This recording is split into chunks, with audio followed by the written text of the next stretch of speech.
जरा जल्दी जल्दी हाथ पैर चलाओ तुम लोग सब लोग। 15 दिन में ये बिल्डिंग पूरी करके देनी है हमें, वक्त नहीं है हमारे पास। और सोनू, तू इतना सुस्त क्यों है? खाना वाना नहीं खाता क्या? चल जल्दी काम कर। कौन है वहां पे? मैंने पूछा कौन है वहां पे? अभी तो बिल्डिंग का काम भी खत्म नहीं हुआ है और अभी से बिल्डिंग टूटने लगी। सोनू जरा देख तो।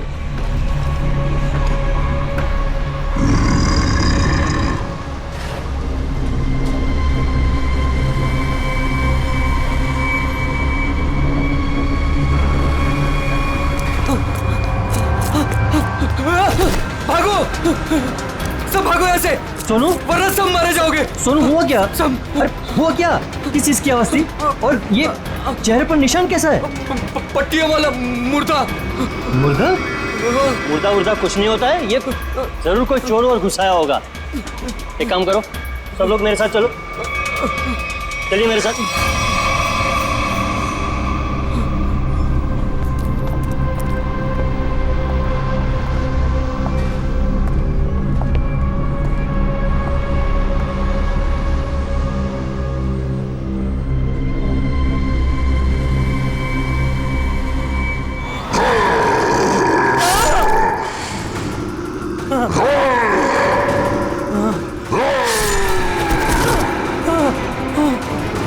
भागो भागो, सब यहाँ से भागो।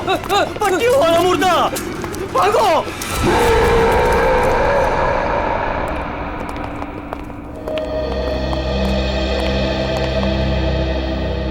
सर, मैंने और मजदूरों ने मिलकर एक फैसला किया है।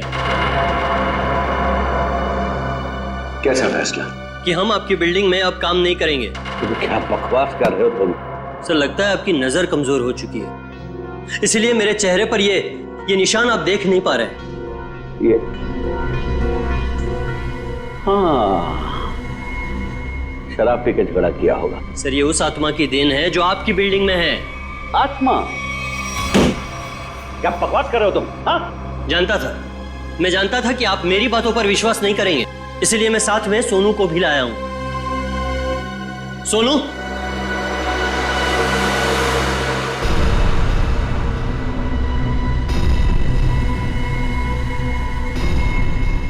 देखिए सर, बेचारा इतना घबरा गया है कि कुछ बोल नहीं पा रहा है। सोनू, ये सब क्या है? साहब, पट्टी वाला मुर्दा। और कौन है इधर? कौन है? कौन है उधर?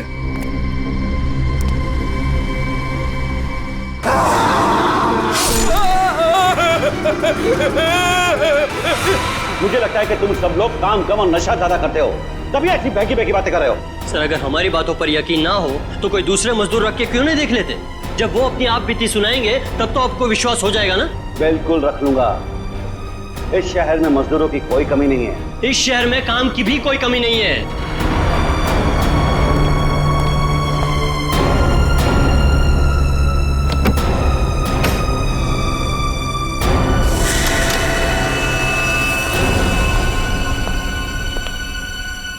तुम्हारा आज तक का हिसाब। और एक बात याद रखना कि इस बिल्डिंग में मेरे और मेरे इन्वेस्टर्स के करोड़ों रुपए लगे हैं। तो तूने बाहर जाकर इस बिल्डिंग के बारे में कोई बकवास की या कोई झूठी अफवाह भी फैलाई तो फिर मुझसे बुरा कोई नहीं होगा। दिनेश, पैसे कोई पेड़ पे नहीं उगते, समझे?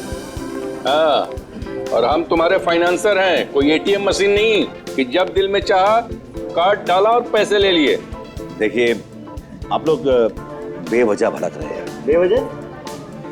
तुमने कमिटमेंट किया था, अब तक बिल्डिंग तैयार हो जाएगी, क्या हुआ? हाँ चंदू, मैं बिरयानी बना रहा हूँ, कोई 2 मिनट में बनने वाला बर्गर नहीं। जब आप लोग बिल्डिंग की क्वालिटी देखेंगे तो आप लोगों को खुद ब खुद ये एहसास हो जाएगा कि आप लोगों का पैसा बिल्कुल सही जगह लगा है। हाँ, पता चल रहा है कि इन्वेस्टमेंट कहाँ पर हो रहा है? वैसे काफी अच्छी पार्टी थी आपने अपने शादी के सालगिरह की। और Natasha, excuse me, sorry sir, मैं आप लोग को तो अपनी फ्रेंड से मिलवाना ही भूल गई। मीट कम, शी इज टीना, स्वाति। बस हमें किसी से नहीं मिलना। दिनेश, इस बार अगर तुमने जबान पलटी ना, 15 दिन मतलब 15 दिन, दैट फाइनल। हाँ 15 दिन पक्का। और हाँ, 15 दिन से ज्यादा हुआ ना तो तुम्हारा घर और भाभी जी के गहने बेच करके अपने पैसे हम लोग वसूल लेंगे, समझा? अरे पक्का कहाँ? दिनेश सुनो ना। एक्सक्यूज मी, आपकी भाभी बुला रही है। मन से एक्सक्यूज मी। जल्दी आइए ना। क्या है? दिनेश देखिए ना, मार्केट में नया हार आया है, आप कभी लेकर देंगे मुझे ये? बस हार और गहने, इन चीजों के अलावा तुम्हारे लिए और कोई चीजें इंपॉर्टेंट है ही नहीं। पति जिए हमारे, तुम्हें कोई फर्क नहीं पड़ता। मन तो करता है कि तुम्हारा गला दबा दूं। क्या बात है पापा, आप मम्मी पर इस तरह से क्यों चीख रहे हैं? मैंने सिर्फ सालगिरह का तोहफा मांगा था और ये ऐसे कर रहे थे मुझ पर। आशा, ये जो तुम्हारे ठाट बाट और ऐशोआराम है ना, वो केवल इसीलिए है क्योंकि तुम्हारा ये पति दिन रात गधे की तरह काम करता है। पापा, अगर आपके पास इतना ही पैसा है ना तो थोड़ा हम पर भी खर्च कर दो प्लीज। पहले तो आपने फ्लैट देने के लिए भी मना कर दिया, और अब जब मम्मी ने आपसे एक छोटा सा हार मांगा तो उसमें भी आपको दिक्कत है। तुम दोनों नालायक बच्चों को तो मैं कुछ दूंगा नहीं, और तुम लोग मेरे घर में रहते हो, इसी बात से खुश रहो।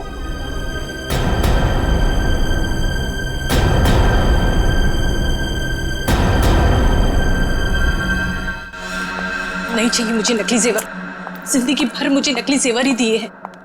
एक छोटा सा हीरे का हार ही तो मांगा था मैंने।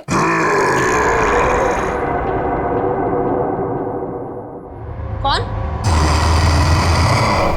कौन है वहां? कौन है वहां? कौन है वहां?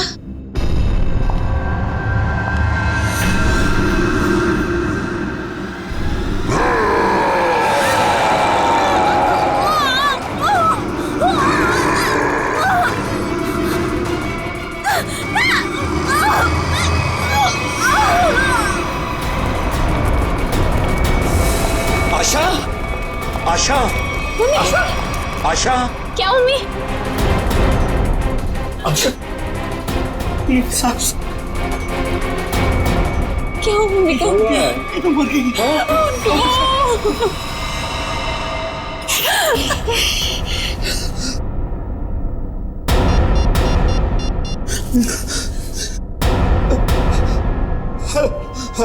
Hello CID.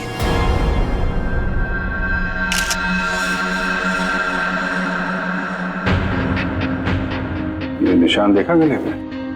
हाँ सर, लगता है काफी जोर से गला दबाया खूनी ने। ये जो नेकलेस है ना, इससे पकड़ के घसीटा है, तभी निशान इतने गहरे हैं। शायद बिल पाइप के टूट जाने से मौत हो गई इनकी। सर खून के निशान कॉरिडोर में यहाँ तक आए हैं, और आशा जी की चप्पल। अपने आप को बचाने में बहुत स्ट्रगल किया होगा इन्होंने, पर खूनी ज्यादा ताकतवर निकला। Excuse me, excuse me. एक सेकंड, एक सेकंड।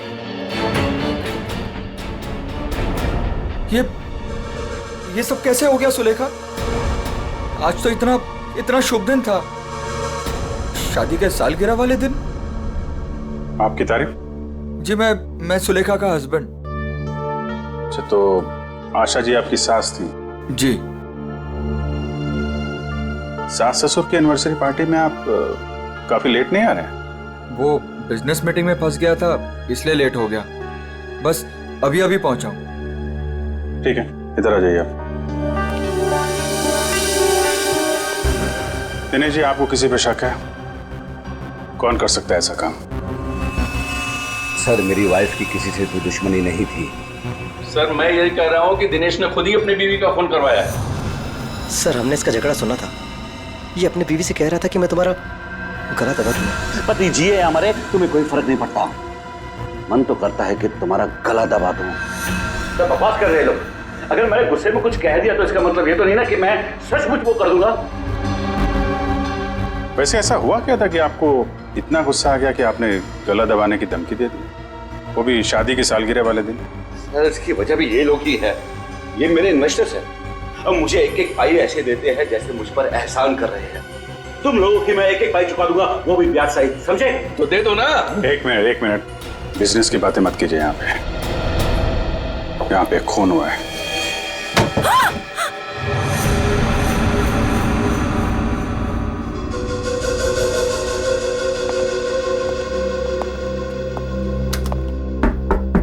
कौन है अंदर? दरवाजा खोलो।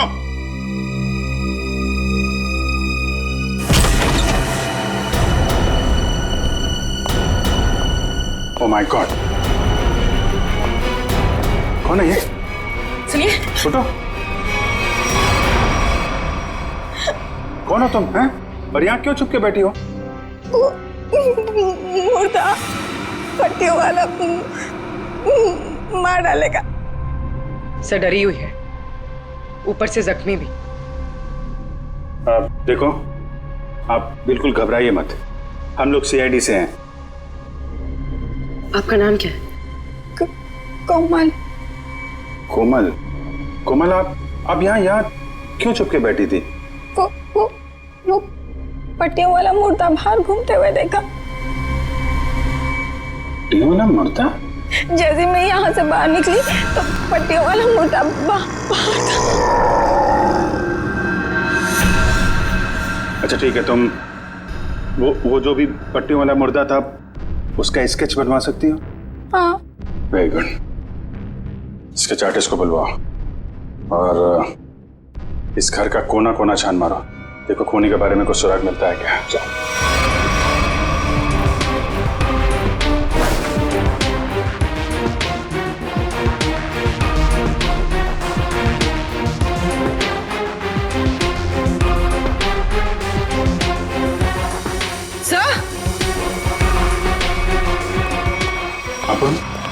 सर ये पट्टी मिली है। क्या? यहाँ पर। कोमल ने देखा पट्टी वाला मुर्दा और यहाँ पे पट्टी का टुकड़ा मिला। सर स्केच तैयार है। तो ये है वो पट्टी वाला मुर्दा। इस मुर्दे का और इस पट्टी का क्या राज है, जल्द से जल्द पता लगाना होगा।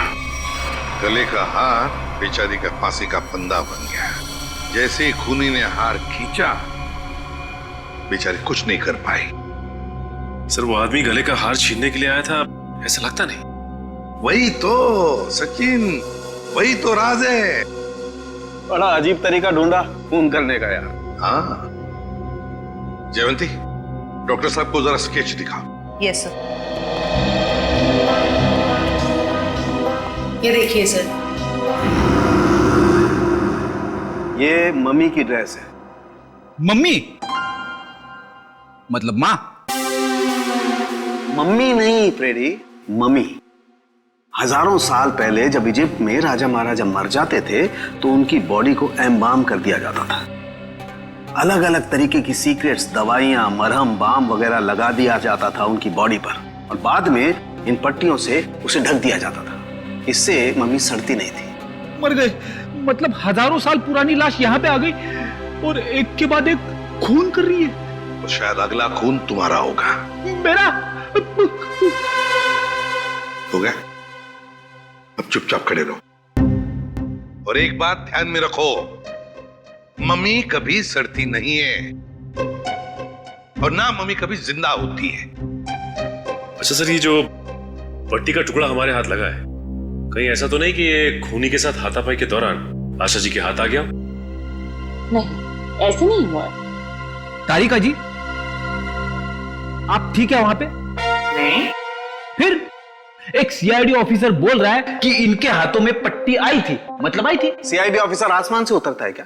उससे गलती नहीं हो सकती। ये पट्टी का टुकड़ा जो आप लोग लेकर के आए हैं, ये हाथापाई में नहीं फटा है। अगर हाथापाई में फटता तो सीधा नहीं फटता, टेढ़ा मेढ़ा फटता, समझे? और ये टुकड़ा कोई मामूली टुकड़ा नहीं है। 1500 साल पुराना है ये टुकड़ा। 1500 साल? 1500 साल? 1500 साल? जी, किसी ने मम्मी की पट्टियां खरीद ली हैं। कहां से सालूं के साहब? ये इजिप्ट से? अरे यार, लोग पुरानी मम्मियां खोद खोद के निकाल रहे हैं और चोरी छिपे बाजार में बेच रहे हैं। ऐसी एक मम्मी शायद इंडिया में आ गई। बाप रे। लेकिन सर ये खूनी मम्मी बना क्यों होगा? हल्ला मचाने के लिए सचिन, हल्ला मचाने के लिए। ये खूनी चाहता है कि लोग उसे देखें और जोर जोर से चिल्लाए, मम्मी आ गई, मम्मी आ गई।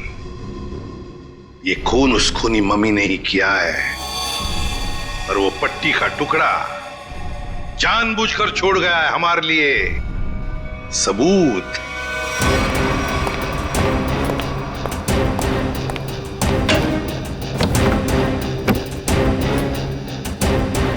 आज तो मैं इस मम्मी का काम तमाम कर दूंगा।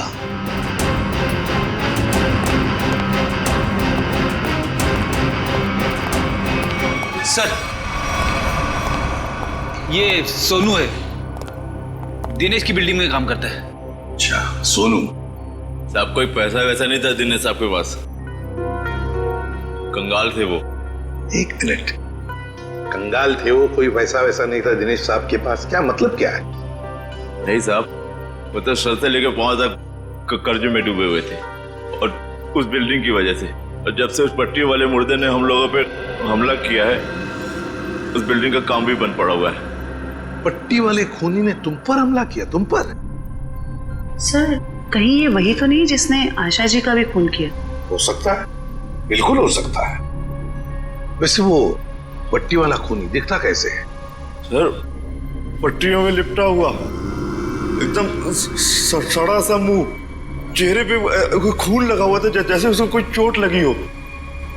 मतलब उसकी सर आवाज भी बहुत अजीब सी थी, उसकी सर आवाज भी।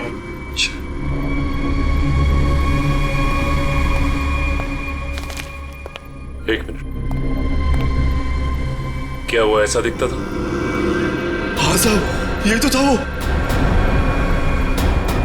चलो ठीक है, तुम जा सकते हो। अगर जरूरत पड़ी तो हम तुम्हें फिर से बुला लेंगे। सर, ये जो कोई भी आशा जी का खून करने के लिए आया था, या तो पहले से मम्मी बन के आया था, या फिर पार्टी में आने के बाद उसने अपना हुलिया बदला है। सर, काम करते हैं, पार्टी का फुटेज देखते हैं।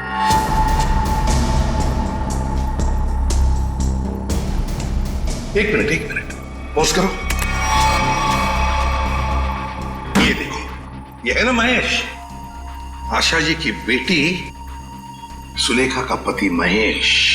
हाँ सर, लेकिन ये तो कह रहा था कि आशा जी की मौत के बाद आया था ये पार्टी में। झूठ बोला हमसे, वो झूठ बोला। जयवंती सर, फोन करके बुला लो उसे अभी, इसी वक्त।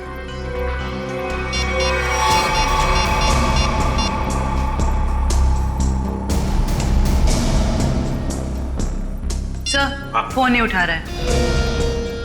महेश फोन नहीं उठा रहा है, उसकी आधी कारस्तानी तो इसी से समझती है। रेडी, मोबाइल फोन रिकॉर्ड्स निकालो उसके।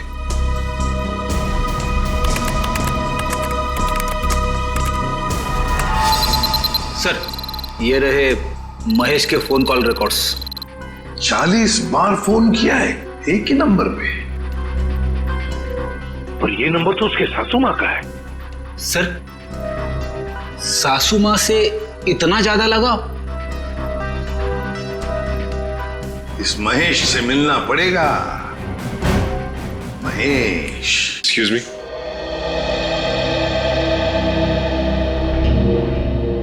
क्या महेश घर पे है इस वक्त? नहीं सर, महेश जी तो अभी घर पे नहीं है। लेकिन प्रॉब्लम क्या है सर? देखिए, महेश ने हम सबसे झूठ बोला। जब आपकी माँ का खून हुआ, उससे पहले ही महेश वहां मौजूद था।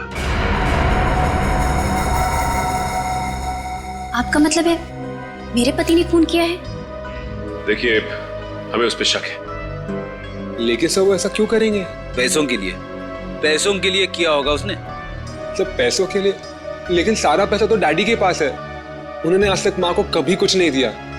तो फिर महेश जी क्यों हत्या करेंगे मेरी मॉम की? अब ये सब कुछ तो हमें महेश ही बताएगा। लेकिन हाँ, अगर महेश आपसे कांटेक्ट करता है तो हमें खबर कीजिए। तो फ्रेडी इस महेश का मोबाइल ट्रैक करो, सब पता चल जाएगा।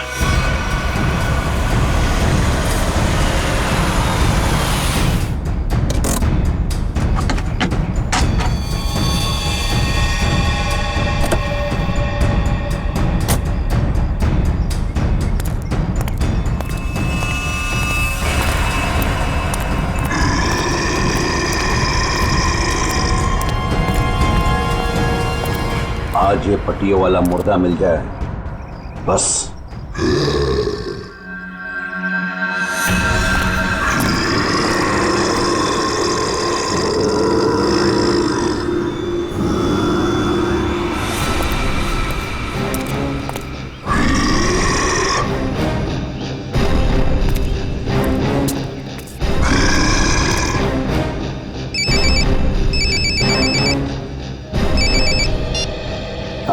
हेलो।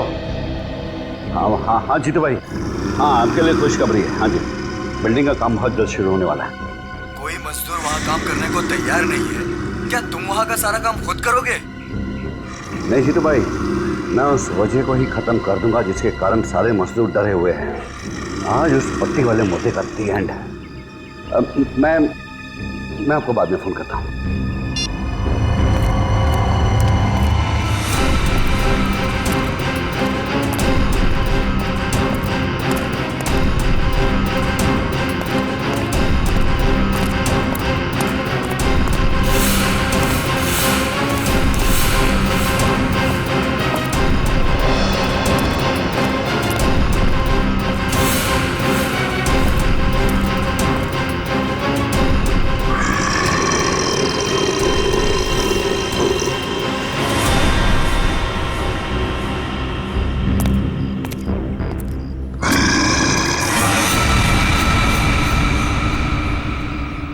आवाज आई, यहीं से आवाज आई। पट्टियों वाले मुर्दे, आज तू बचेगा नहीं, आज तुझे छोड़ूंगा नहीं मैं। गोली मत चलाना। तो तू ही ये सब कुछ कर रहा है और तूने ही आशा को भी मारा। नहीं, मैं ऐसा क्यों करूंगा? मैंने नहीं मारा। तू यहाँ क्या कर रहा है? मैं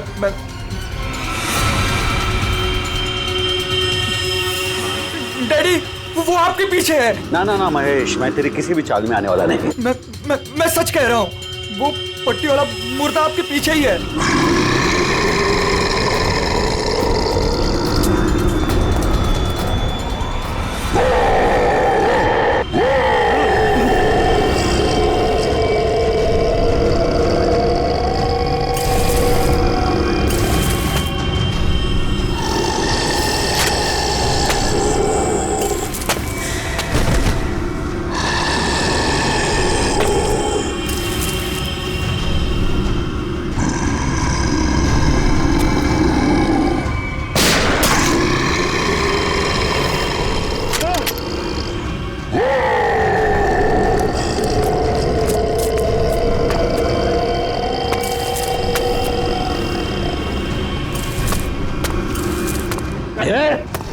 देखो भाई, तू मुझे माफ कर दे। मुझे क्यों मैं पीछे कुछ भी नहीं है। देखो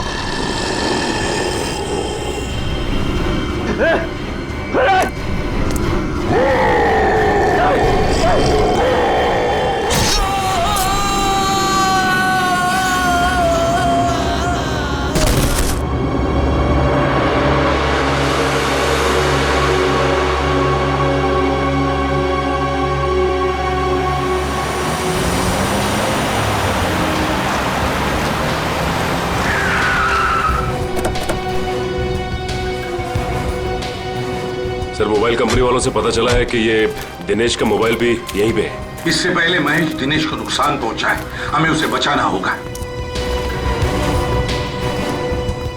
अरे सर, दिनेश, चलो देखते हैं।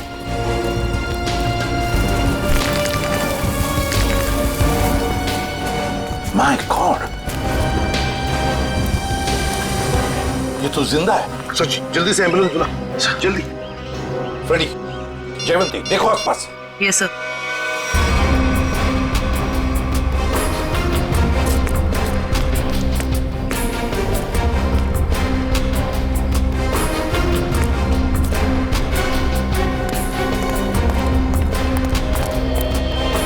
महेश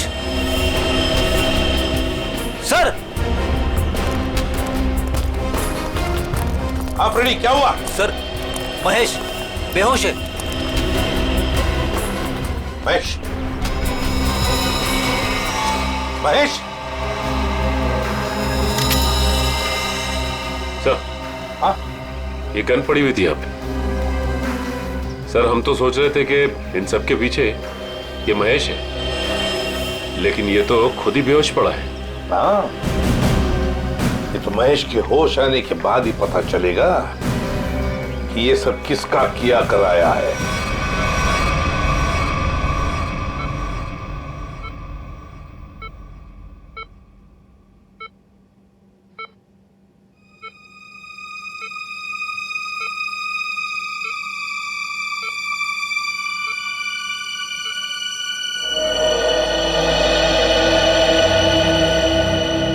डॉक्टर साहब, अब कैसी तबीयत है मेरे पापा की? फिलहाल इनकी तबीयत नाजुक है, अभी कुछ भी कहना मुश्किल है। 48 घंटे ऑब्जर्वेशन में रखेंगे, फिर देखते हैं क्या करना है। Okay, excuse me. मैं कभी सोच भी नहीं सकती कि मेरा पति इतना घिनौना मुजरिम निकलेगा। पहले तुमने मेरी माँ को मार दिया और अब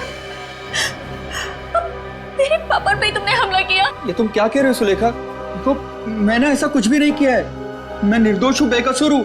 मैं हर मुजरिम यही कहता है कि उसने कुछ नहीं किया, वो निरपराध है। लेकिन सारे सबूत उसी आदमी की तरफ उंगली उठाकर कह रहे हैं कि ये इस आदमी ने किया है, और वो आदमी है तुम। लेकिन सर, आपके पास ऐसा कौन सा सबूत है जो ये साबित करता है कि खून मैंने किया है? एक हो तो बताए। सबसे पहले तो तुमने हमसे झूठ बोला कि तुम पार्टी में देर से गए, लेकिन सीसीटीवी फुटेज साफ साफ दिखा रही है कि तुम पार्टी में पहले ही मौजूद थे, आशा जी की मौत से पहले। सबूत नंबर 2, 3 दिनों में 40 फोन किए तुमने आशा जी को, जबकि तुम उन्हीं के घर में रहते थे। इतने सारे फोन कॉल करने की वजह? और जिस वक्त क्राइम सीन पर दिनेश जी मिले, उस वक्त सिर्फ एक ही आदमी मौजूद था, वो तुम थे। मैं डर गया था सर, डर गया था। दरअसल बात यह है सर कि मैं नया बिजनेस चालू करना चाहता हूँ, और जिसके लिए मुझे पैसों की जरूरत थी, और मैं चाहता था कि वो पैसे मुझे सासू माँ जी दे दे। बस सर इसीलिए मैं उन्हें बार बार कॉल कर रहा था, और कोई वजह नहीं है सर। तो इनके कहने का मतलब है कि ये पार्टी में पैसे मांगने के लिए गए थे आशा जी से, है ना? हाँ सर, उस दिन मैंने देखा कि ये लोग बिजनेस के लिए मुझे पैसा नहीं दे रहे, और सासू माँ को लाखों करोड़ों के गहने दिए जा रहे। और तुमने गुस्से में आकर मार डाला आशा जी को? नहीं, मैंने उन्हें नहीं मारा। मैंने कहा ना, मैं उनसे पार्टी में बात करने गया था, पर मेरे बात करने से पहले ही उनका मर्डर हो चुका था। नहीं महेश जी, कौन विश्वास करेगा तुम्हारी इन बातों पर? पहले तुमने आशा जी को मारा, फिर दिनेश जी के पीछे पड़े, और वो भी कहां पर? अंडर कंस्ट्रक्शन बिल्डिंग में। ये गलत इल्जाम है। मैं वहां पर उनसे भी बात करने गया था, मैंने नहीं मारा। ऑफिस में नहीं जा सकते थे, घर में नहीं जा सकते थे? उनसे बात करने में ऑफिस ही गया था, पर जब मैं ऑफिस पहुंचा सर, तो वो निकल चुके थे अपनी साइट पे सर, इसीलिए मैं साइट पर चला गया। पर जब मैं साइट पर गया तो सर मैंने देखा कि एक पट्टी वाले मुर्गे ने उन्हें धक्का दे दिया वहां से सर। आशा जी और दिनेश जी पर मम्मी ने हमला किया? हाँ सर। पंकज, ये तो उस आदमी ने किया है जो दुनिया को दिखाना चाहता है कि ये किसी इजिप्शियन मम्मी ने खून किया है। पर वो हमारे परिवार के पीछे क्यों पड़ा है? डॉक्टर साहब कह रहे थे ना कि इस तरह की पुरानी और महंगी पट्टियां आसानी से नहीं मिलती। सचिन, सेंट्रल स्टेट लेबोरेटरी से पता लगाएंगे कि पट्टियां कहां से और कैसे मिली है। मैं ACID से आपसे मिलना चाहती हूँ। डॉक्टर चारू आप ही? हाँ, मैंने ही आपको फोन किया था। डॉक्टर चारू, इस पट्टी को पहचानती हैं? ओह माय गॉड, ये पट्टी आपको कहाँ से मिली? ये पट्टी तो हमारी लैब से चुराई गई थी। इस सिलसिले में एक डॉक्टर को काम से भी निकाल दिया गया। आइए।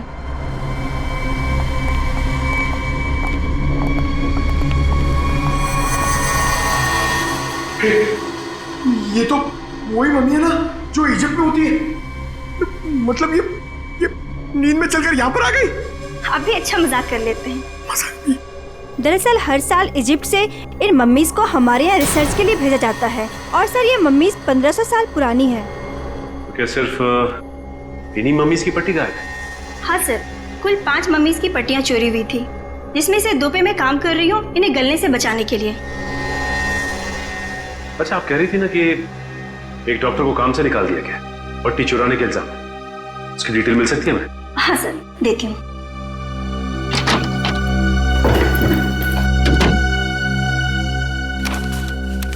ये है सर मिस्टर ज्ञान। इन्हें काम से निकाल दिया गया।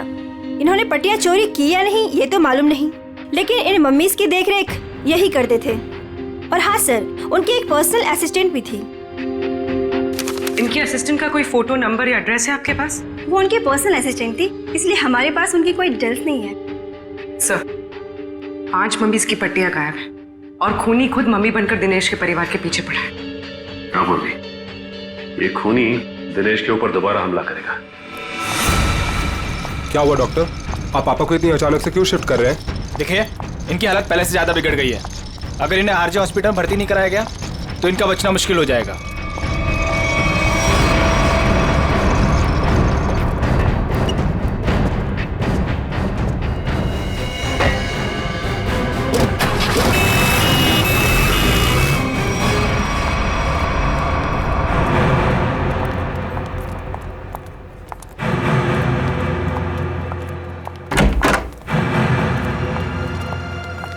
दिनेश जी तो कहीं दिखाई नहीं दे रहे यहाँ पे। वही तो, चलो देखते। अरे डॉक्टर साहब। हाँ जी। ये पेशेंट मिस्टर दिनेश कहाँ है? हाँ जी, उनको तो डिस्चार्ज दे दिया है। क्या मतलब तबीयत सुधर गई थी उनकी? नहीं, तबीयत तो नाजुक ही थी, पर उनके परिवार वालों को शायद भरोसा नहीं था कि उनका यहाँ अच्छा इलाज होगा। तो उन्होंने दूसरे डॉक्टर को फोन किया और वो यहाँ से दूसरे हॉस्पिटल ले गए। कौन से hospital? RJ hospital. RJ hospital, उसका नंबर तो होगा ना यहाँ पर? हाँ जी, रिसेप्शन पे होगा। चलिए आइए बात करा देता हूँ।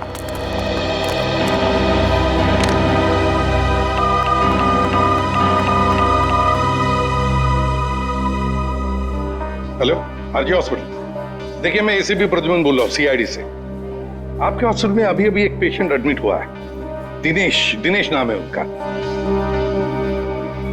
नहीं हुआ है?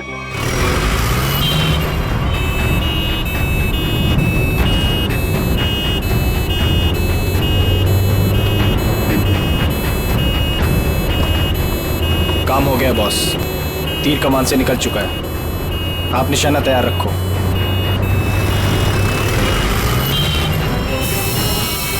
अरे धुआं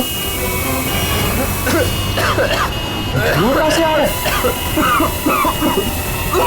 अरे गाड़ी रोको, गाड़ी रोको, गाड़ी रोको।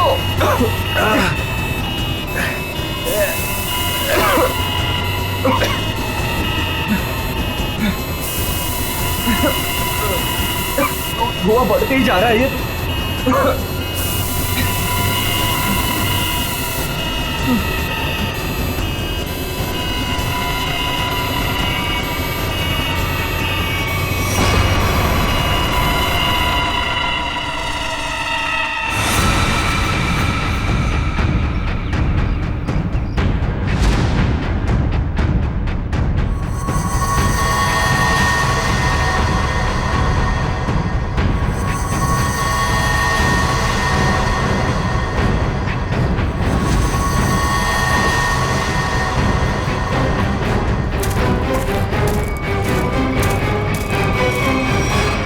क्यों, अब तुम्हारे जीवन का मकसद पूरा हो गया?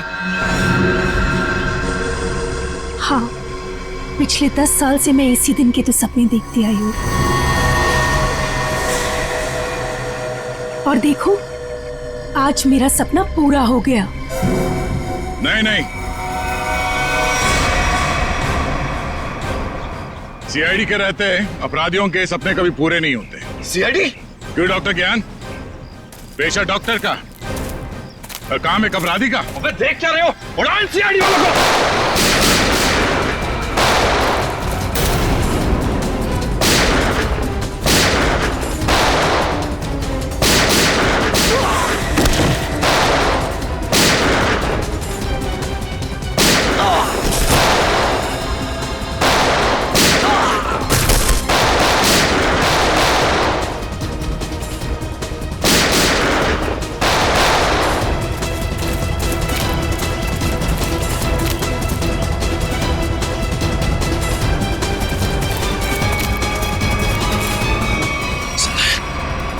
सब बेहोश है, इनको होश में आना पड़ेगा।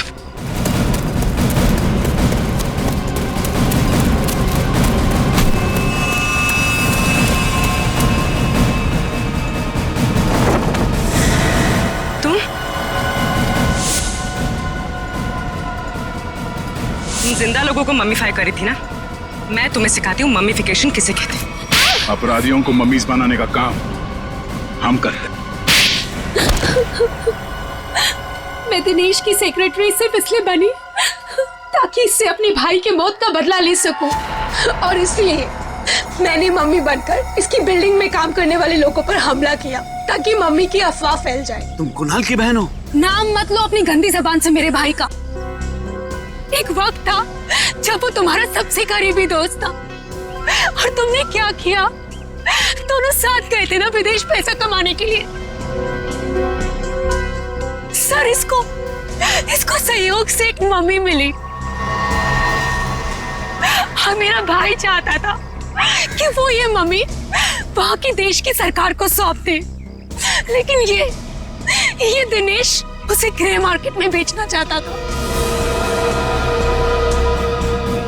सर ऐसा सर।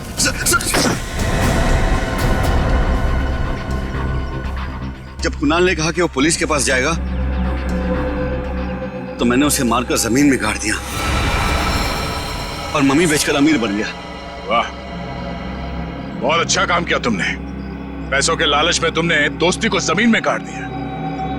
मुझसे गलती हो गई सर, मुझे माफ कर दीजिए आप। अब ये तो समझ में आ गया कि तुमने नताशा को नौकरी पे इसलिए रखा क्योंकि तुमने कुणाल की बहन को देखा नहीं था। अगर ये बात समझ में नहीं आई कि डॉक्टर ज्ञान इस सब में तुमने इसका साथ कैसे दिया? मैंने ये सब पैसे के लिए किया। पैसों के लिए अपराध के दलदल में कूद गए तुम। और नताशा, तुम्हें पता कैसे चला कि तुम्हारे भाई का खून इस दिनेश ने किया? जब कई दिनों तक भैया की विदेश से कोई खबर नहीं आई तो मैं उनका पता लेने के लिए इसके घर गई थी, और वहां मैंने सुना कि अपनी बीवी को बता रहा था कि किस तरह इसने मेरे भाई का खून कर दिया और उसे जमीन में गाड़ दिया। आशा ये सब पहले से जानती थी, और इसलिए मुझे उसको मारने का कोई पछतावा नहीं है। पछतावा होगा, तुम सबको बहुत पछतावा होगा जब कानून तुम्हें कड़ी से कड़ी सजा सुनाएगा, शायद फांसी।